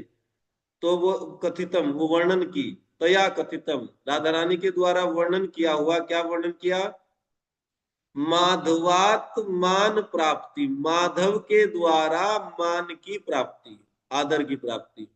माधव ने कैसे मेरा आदर किया वो सब बातें बताई, कैसे वो जो है मेरे केशों को संवारे, है ना, हमको बोले कि जो है मेरे कंधे पे हाथ रख लो, तुम जो है चल नहीं पा रही हो तो कितना मान मेरा बढ़ाया माधव ने, वो सब बातें बताई। च और दौरा दौरातम्याद अवमानम, मेरी कुटिलता के कारण, मेरी धृष्टता के कारण, दौरातम्यात, दौरातम्य है ना, दौ दौरा दौरातम्यात, मेरी कुटिलता के कारण, धृष्टता के कारण, अवमानना, मेरा परित्याग करके जो मेरा अपमान किया, इन दोनों घटनाओं को क्या किया, राधा रानी ने बताया। कैसे माधव ने मेरा मान बढ़ाया, माधवात मान प्राप्ति चा, और माधवात दौरातम्याद अवमान, माधव के द्वारा मेरी कुटिलता के चलते मेरा अपमान, परित्याग करके। आकर्ण्य है ना, तया कथितम आकर्ण्य, उनके, राधा रानी के द्वारा ऐसी ये जो कथा थी, इसको सुनकर गोपियों ने क्या किया, परमम विस्मयम ययुः, परम विस्मय को प्राप्त हुई, इतना आश्चर्य हुआ, बाप रे बाप, है ना, इतना प्रेम इसको करते हैं गोपी को, और इतनी छोटी सी बात पर जो है इस तरीके से अंतर्धान हो जाते हैं, है ना। दोनों ही चीजें आश्चर्य में डालने वाली है कि राधा रानी को इतना प्रेम कि जो है करोड़ों करोड़ों 100 यूथ गोपियों को छोड़ करके राधा रानी को लेकर के चल गई। सोचिए 100 यूथ गोपियों का भी इतना वैल्यू नहीं जितना राधा रानी का, है ना। तो ये भी एक आश्चर्य में डालने वाली बात थी, है ना, किस किस तरीके से भगवान जो है वो प्रेम का प्रदर्शन किए। और एक दूसरी बड़ी आश्चर्य में डालने की बात थी कि इतनी अपनी प्रियतमा को, है ना, इतनी अपनी प्यारी गोपी को, राधा रानी को जो है इस छोटे से अभिमान के चलते ऐसे त्याग दिए। और देखो कैसे त्याग, बोले कि मेरे कंधे पे चढ़ो, और तब तक वो बेचारे तैयार हो, तब तक गायब, वैसे ही गायब हो जाते तो ज्यादा ही दुर्गति कर दी, है ना, है ना। समझ रहे हैं, किसी व्यक्ति को, मान ली कोई व्यक्ति हमसे पैसा मांगे कि भाई 10 रुपया दो, तो हम अपना जेब में हाथ डालेंगे, अच्छा हाथ करो, है ना, हाथ करो, और फिर वहां पे जो है तुरंत बाइक आ गई और बाइक में बैठ के भाग गए, बेचारा हाथ ऐसे किया। भाई इससे अच्छा कह देते कि भाई हम नहीं देंगे, है ना, यही कह देते ना कि भाई हम नहीं दे पाएंगे, हमारे पास है नहीं, क्या अच्छा हाथ करो, चलो अभी देता हूँ, तब तक जो है बाइक आई, बाइक में बैठ करके खुद अब वो तो बेचारा बहुत उसका अपमान हो गया, ये तो बहुत कुछ ज्यादा ही अपमान है ना। मान लीजिए वैसे ही चले गए होते, पहले बोलेंगे अच्छा हे प्रिय तुम मेरे जो है कंधे पे बैठ जाओ, तो अब राधा रानी बड़ी मन में प्रसन्न हुई, और जैसी तैयारी करने लगे तब तक गायब, और कहो गिर भी गई हो बेचारी, है ना, गिर गिर मान ले कंधे पे जो लपकने के लिए चली तब तक भाग गए, तो गिर भी गई होगी शायद, ऐसा ऐसा हुआ होगा। पढ़ेंगे उसमें, जब टीकाएं पढ़ेंगे तो आचार्यों ने बताया होगा कि गिरी थी कि नहीं गिरी थी, है ना, तो मैं तो अंदाजा लगा रहा हूँ, ऐसा हो सकता है ना। या मतलब थोड़ा सा झेपसी तो गई होगी, है ना, राधा रानी की, भाई ऐसे बिल्कुल जो है तुरंत भाग गए इस तरीके से, तो ये बड़ा अपमान हुआ। तो ये जो आश्चर्य में डाल दिया सब गोपियों के, दोनों ही घटनाएं, कि अभिमान को भगवान इतना भी पसंद नहीं करते, इतना कम अभिमान और इतना बड़ा प्रेमी व्यक्ति किया, सोचिए। हम तो कोई प्रेमी भी नहीं है, दुष्ट है एक नंबर के, और अभिमान जो है पहाड़ जितना है, हमारी क्या दशा होगी वो अंदाजा लगा लो आप, है ना। राधा रानी जो स्वयं भगवान का स्वरूप है ना, परम प्रियतम, जो 100 यूथ, एक यूथ में 10 अरब है ना।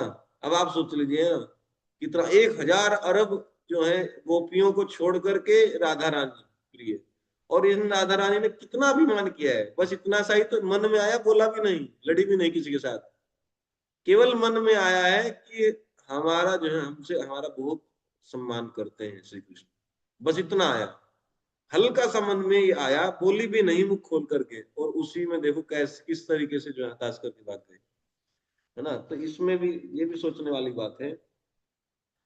कौन सा होगा, 42वां श्लोक होगा, 43वां। ततो अविशन्वनं चंद्र ज्योत्सनायावद् विभाव्यते, तमः परविष्टम् आलक्ष्य ततो निवृतुः स्त्रियः। ततः उसके बाद स्त्रियः, जो गोपियां थी, समस्त गोपियां, अब राधा रानी भी आ गई भाई उसमें, है ना। अब समझना चाहिए गोपियां मतलब राधा रानी समन्वित सभी गोपियां, है ना, 100 यूथ जितने हैं सब राधा रानी भी उनमें हो गई।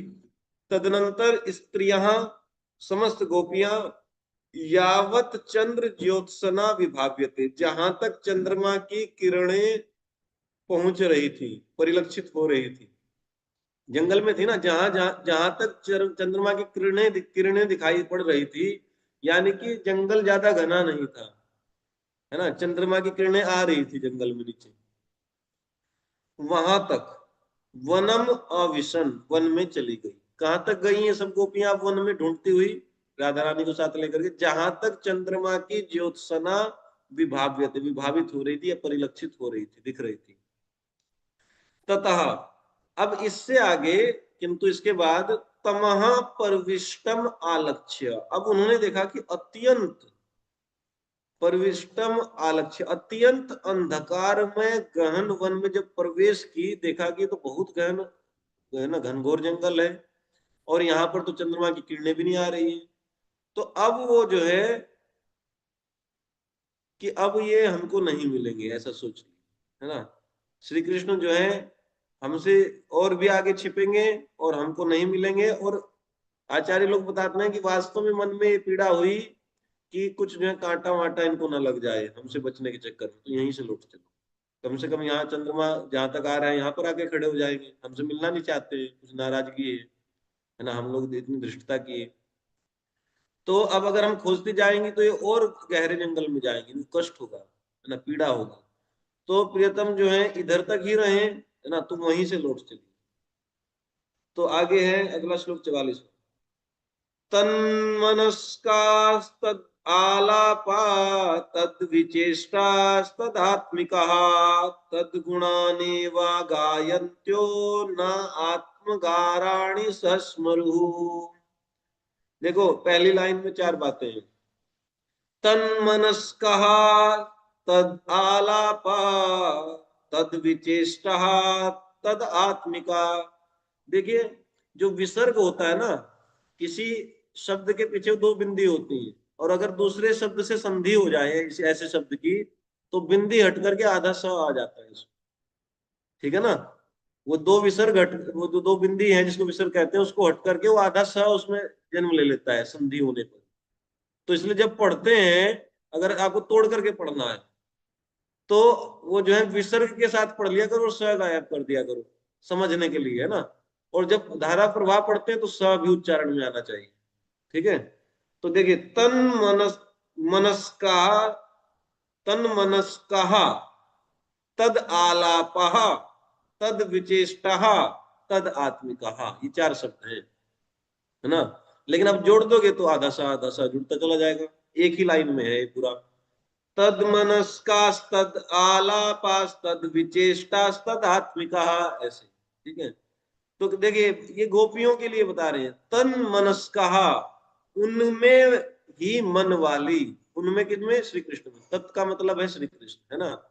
श्री कृष्ण में मन वाली या श्री कृष्ण के मन वाली, इनका मन श्री कृष्ण में है या इनमें जो है श्री कृष्ण का मन है? इनमें अपना मन है ही नहीं, है ना। तन मनस्का है तो मतलब ये है कृष्ण के मन वाली या कृष्ण में मन वाली, है ना। तो श्री कृष्ण में ही मन वाली, तद आलापा, उन्हीं उनकी ही चर्चा में रत हुई, आलाप करती हुई, तद विचेष्टा, उनके निमित्त ही समस्त चेष्टाएं करने वाली, तद आत्मिका, उन्हीं में घुली मिली, है ना। तदात्मिका मतलब जो उनमें ही घुली मिली गोपियां, तद गुणान एवं उनके गुणों का ही गायन्त्य, गान करती हुई, आत्मगाराणी न सस्मरु, आत्मा आगार, है ना, आगाराणी, ये बहुवचन में है। आत्म मतलब अपनी देह, और आगार मतलब गेहे, घर, घर द्वार, है ना। आगाराणी का मतलब जितने भी फ्लैट है सब में, है ना, बहुवचन, है ना। कई कई घर है ना आजकल लोगों के। तो अपनी शरीर में और अपनी जितना भी धन संपत्ति, फ्लैट, जमीन जायदाद, है ना, गौशाला, जो भी है, उन सब में देह गेह की भी ना स्मरु, स्मृति ना कर सकी, सब भूल गई। अपनी देह की भी शुद्ध बुद्ध भूल गई, घर बार सब भूल गई, और घर में रहने वाले लोग भी, है ना, आगार में ये भी आ जाएगा, घर और घर में रहने वाले लोग, किसी का स्मृति नष्ट हो गई, समझ गए ना। देखो, जब ज्यादा गहन पीड़ा होती है ना व्यक्ति को, तो कभी कभी उसकी याददाश्त चली जाती है। देखे होंगे आप टेलीविजन में ऐसा, फिल्मों में, है ना, किसी को बहुत ज्यादा सदमा लग गया हो, कुछ कष्ट है ना, कुछ ऐसी ऐसी घटना देख लिया हो या हो गया हो किसी के साथ, तो उसकी जो है याददाश्त चली जाती, पागल हो जाता है। तो अब लगभग इनकी ये दशा हो गई है ना, कि अपना देह, कि देह भी है कि नहीं है, कपड़ा तो बहुत दूर की बात है ना, देह भी भूल गई। समझे ना, कपड़ा वपड़ा गिर गया होगा तो गिर गया होगा, उनको कोई चिंता नहीं है ना। देह को भूल गई, कपड़ा को तो आप मान ही लो, और घर को, है ना, संपत्ति और जो है उसमें जितने लोग रहते हैं उनका तो कोई मतलब ही नहीं, वो सब जो है विस्मृति हमेशा के लिए होगा। अब कुछ नहीं, अब बस हम और श्री कृष्ण दो लोग बचे हैं। ठीक है, तो एक बार देखो, तन्मनस्कः तद आलापः तद विचेष्टा तदात्मिका तद्गुणानेव गायन्त्यो न आत्मगाराणि सस्मरु। अब जो है वो सब कुछ भूल गई।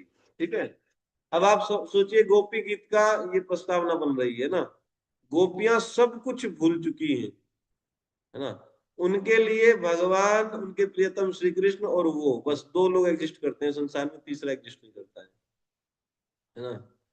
ठीक है, हमारे गुरु महाराज बोलते हैं कि our devotee should practice devotional service in such a way that nothing exist between him and Krishna, है ना।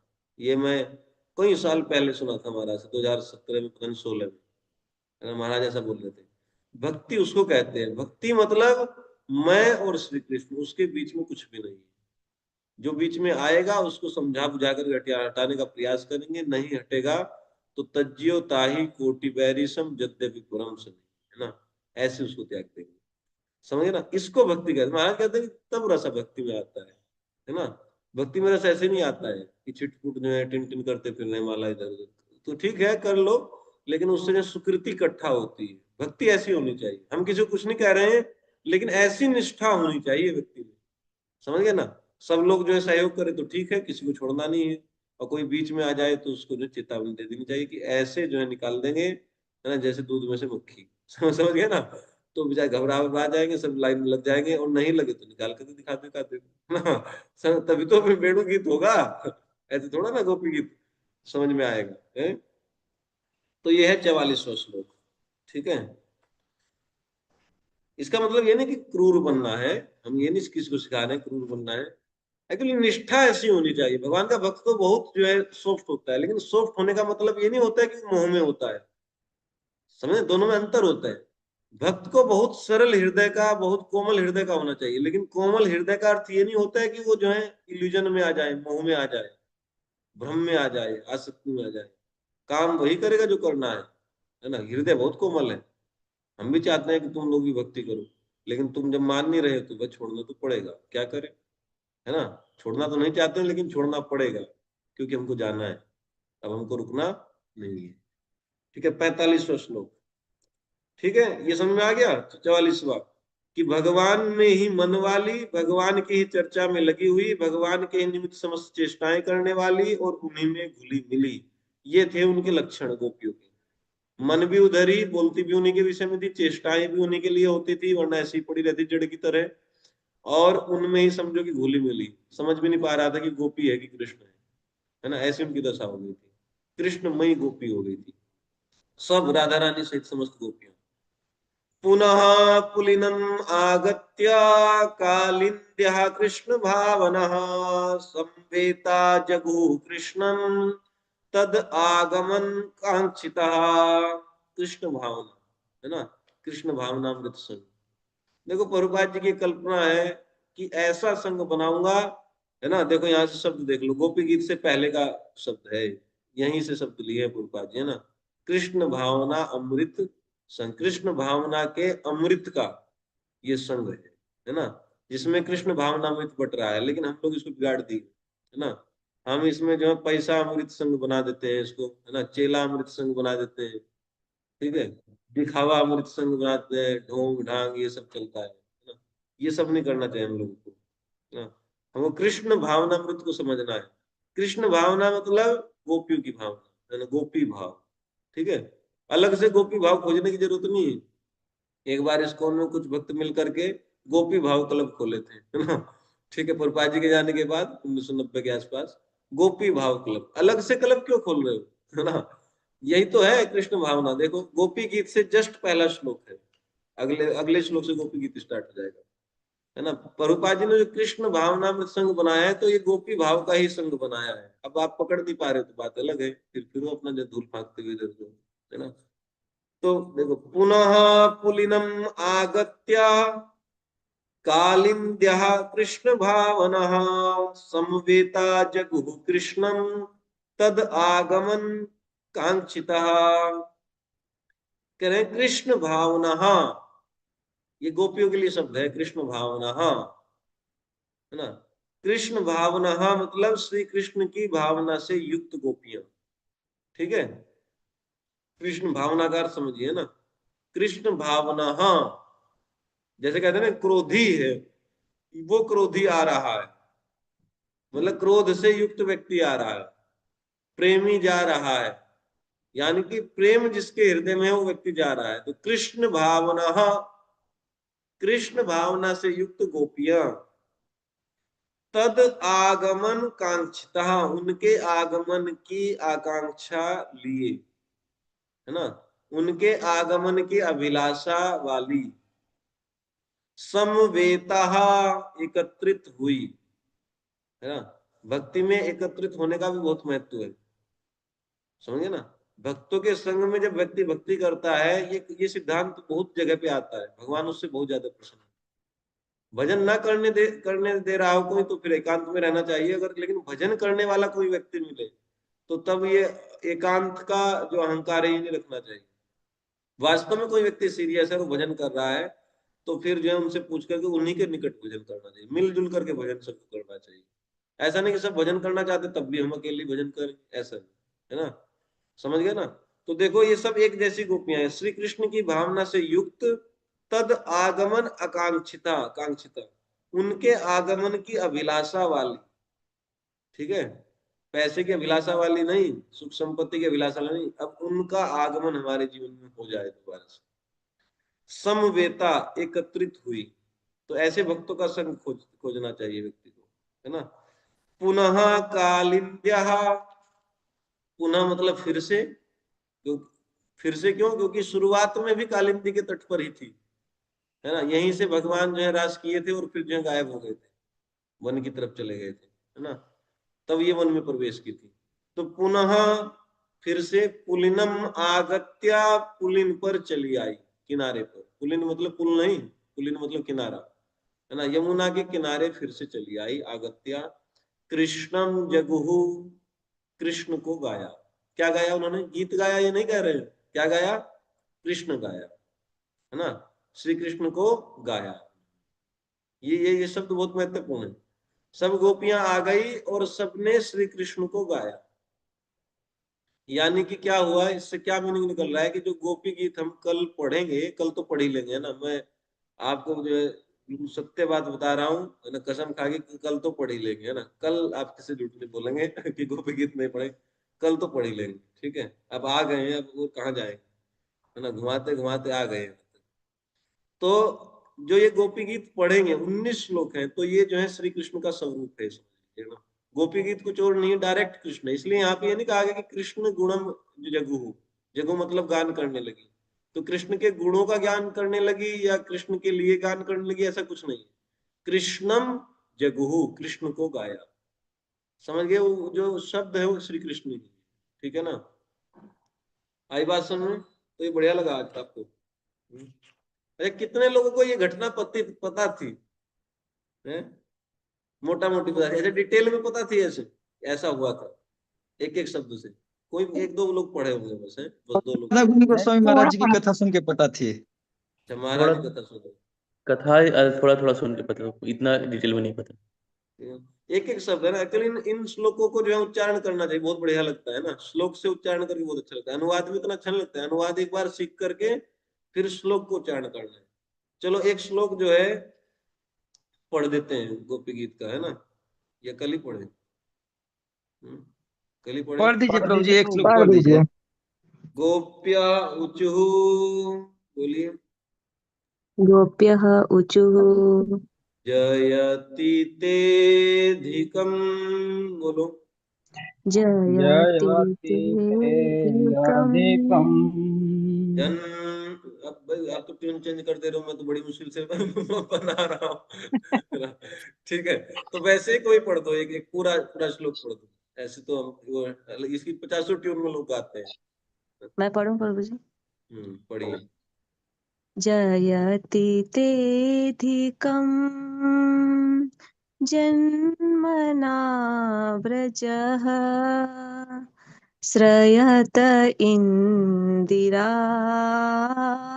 शाश्वतत्र हि दयितदृश्यताम् दीक्षुतावका त्वयि धृता सवा त्वां विचिन्वते। ठीक है, बढ़िया गाया। 16 माला जब करती हैं आप? नहीं प्रभु जी, अभी 16 माला नहीं हो पाती हैं। 16 माला जब कोई जितना प्रयास करके आपने गोपी गीत रटा, इतना प्रयास करके अब जप भी करो। हाँ, जी प्रभु जी, जी प्रभु जी। गोपी गीत सब रट लेते हैं, लेकिन माला जप नहीं करता है कोई। ठीक है, तो आपको जप करना 16 माला आज से। बहुत बढ़िया गाया। हाँ, कोई और गाइए, एक और व्यक्ति गाओ तो। प्रभु जी का गाइए। जयति तेऽधिकम् जन्मना व्रजा श्रयत इन्दिरा शाश्वतत्र हि दयति दृश्यताम् दीक्षुतावकाश त्वयि घृतास्तवाम् त्वयि घृतास्तवाम् विचिन्वते।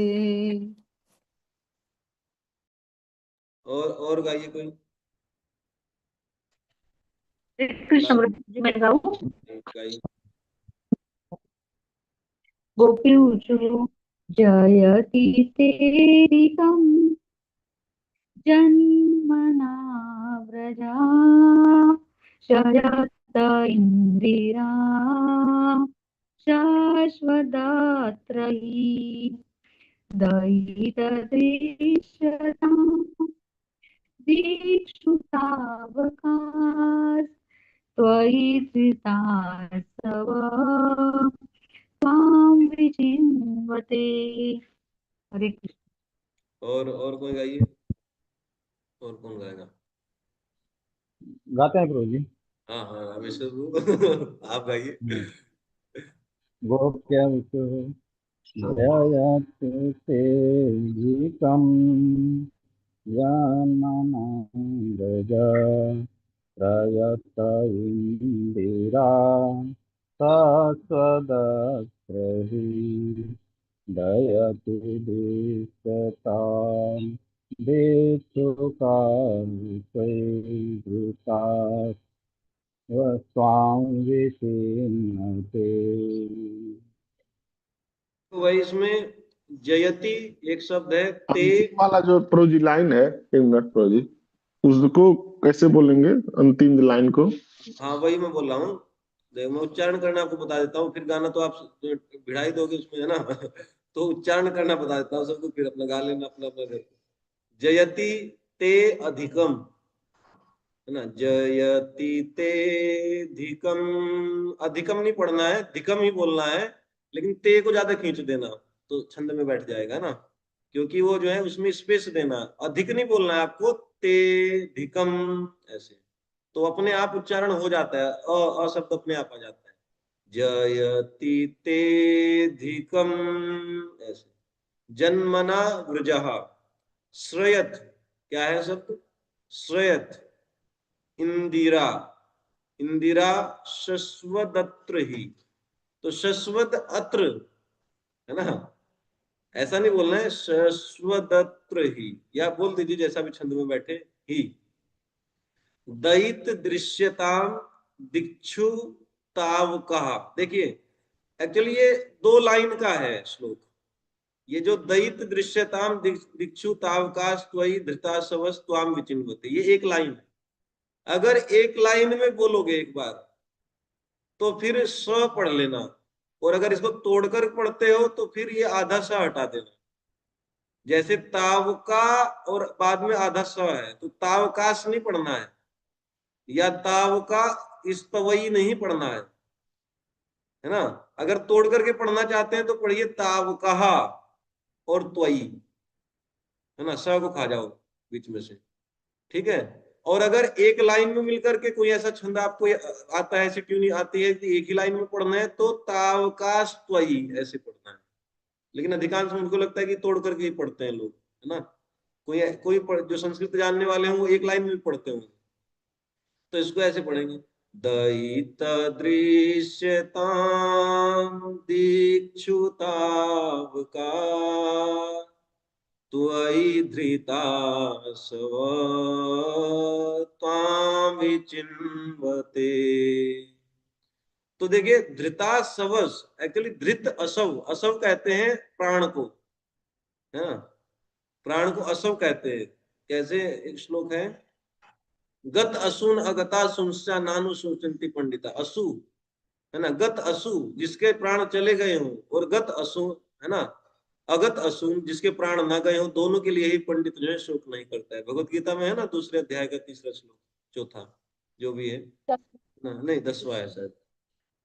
तो असव का मतलब होता है प्राण, धृत मतलब धारण की है, त्वयि मतलब तुम्हारे लिए ही तो धारण किए हैं प्राण, त्वयि धृत असव।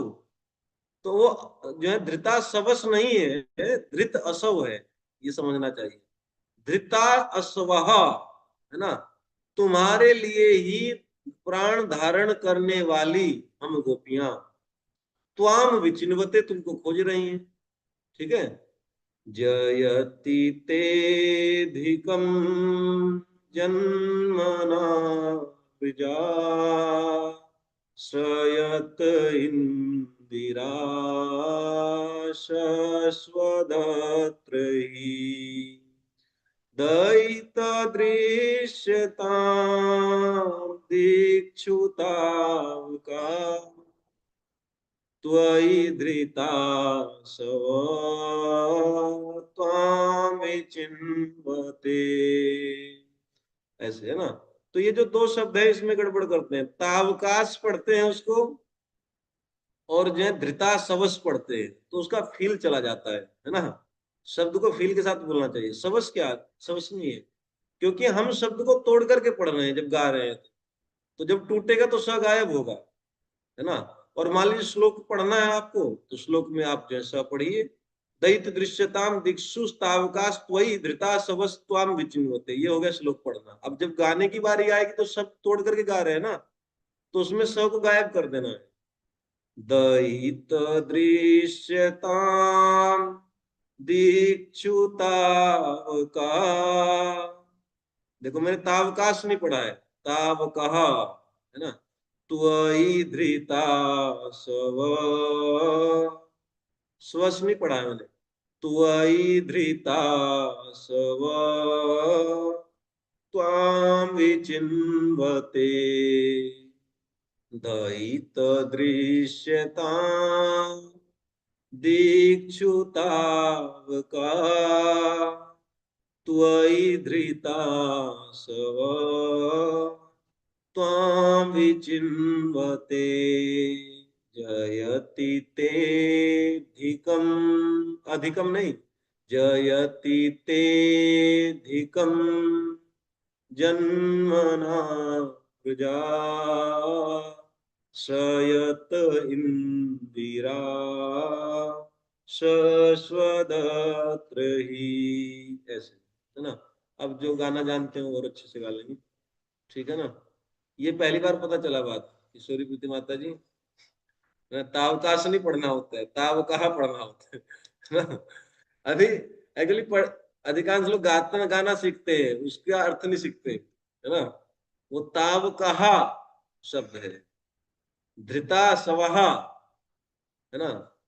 धृता सभा एक जो है समास है, जो धारण की है प्राण, तो ही आपके लिए जो प्राण धारण की है वो गोपियां, हम वो गोपियां है ना। त्वयि धृता असव, असव समझ गए ना। तो इसको भाई 20-25 बार पढ़ लेना, है ना। कल इसी पे हम लोग जो है शायद श्रीधर स्वामी की कमेंट्री पढ़ेंगे, तो कई दिन चलेगा। फिर जीव गोस्वामी का, फिर जीव गोस्वामी का बहुत कठिन है, पढ़ के देखता हूँ, बताने लायक हुआ तो बता दूंगा, क्योंकि बहुत कठिन है, आप उसमें कंफ्यूज हो जाएंगे। जीव गोस्वामी बहुत कठिन लिखते हैं, उनकी संस्कृत भी कठिन होती है। विश्वनाथ चक्रवर्ती ठाकुर का आसान होता है, आप लोग समझ सकते हैं। तो मैं तो तीनों पढ़ूंगा, लेकिन आपको देखता हूँ या तो 2 पढ़ाऊंगा या जो है 3 पढ़ाऊंगा। हरे कृष्णा प्रभु जी, एक प्रश्न था प्रभु जी, पूछ सकते हैं? ये पूछो। पूछिए। प्रभु जी, जैसे रासलीला जो होती है वृंदावन में, उसमें दिखाया जाता है कि भगवान जो है राधा रानी के चरणों में गिर रहे हैं, हाँ, प्रार्थना कर रहे हैं, हाँ, मतलब जैसे वैसा दिखाया जाता है। ये सब कथाएं कहाँ पे हैं? ये तो बिल्कुल विपरीत दिखता है। बहुत सारी कथाएं हैं, आपने पढ़ी कितनी कितनी कितनी कथाओं का आपको अनुभव है? एक बताओ, एक कथा आप ढंग से पढ़े होगे आज तक जीवन में? कितने एक बार प्रभुपाद जी को एक व्यक्ति पूछा, प्रभुपाद जी बोले, there are so big birds in this universe that they can fly from one planet to another planet.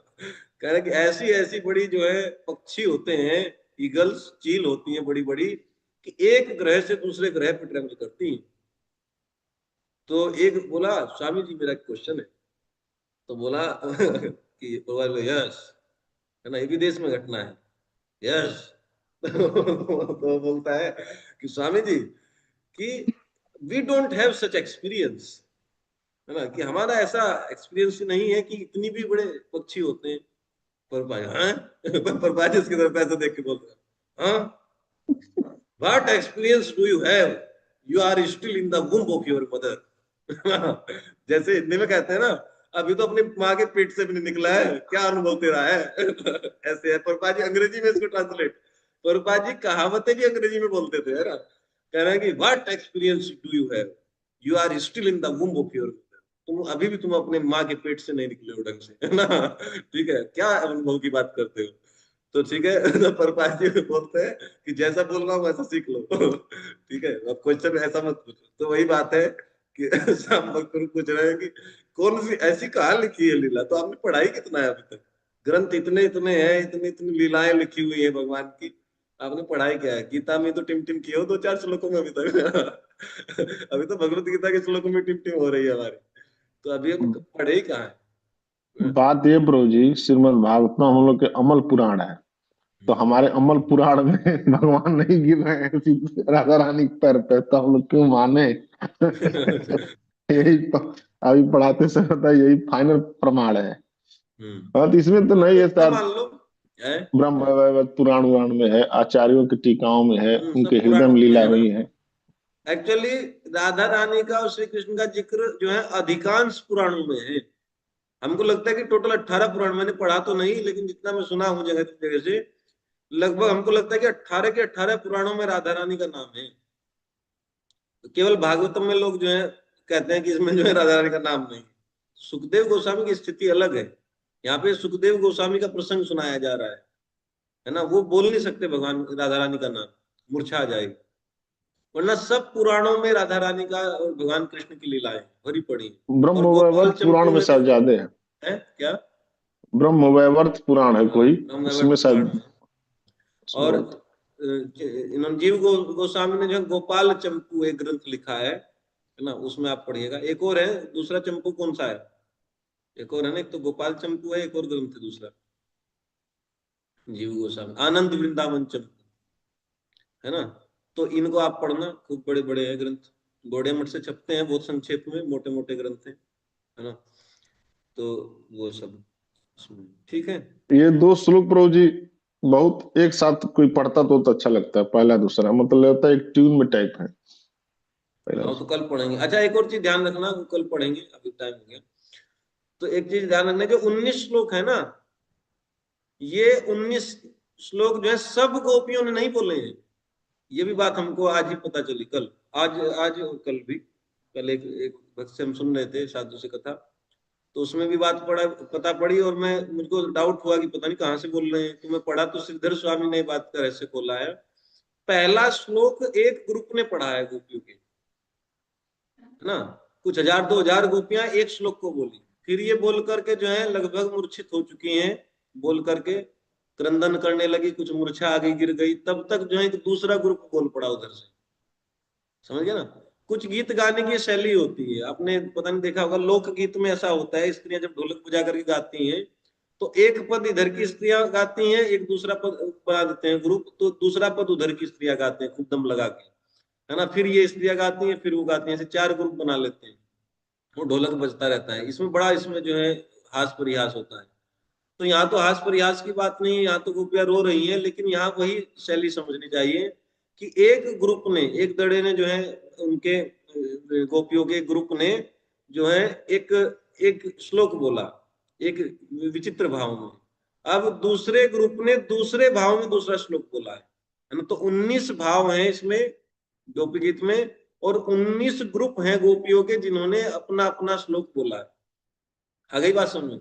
लेकिन आचार्यों ने इसका क्रम बना दिया है। ऐसा भाई एक ही व्यक्ति 19 श्लोक बोलेगा तो स्वाभाविक क्रम होगा ही उसमें, एक के बाद एक के बाद एक सोच के कुछ बोलता है।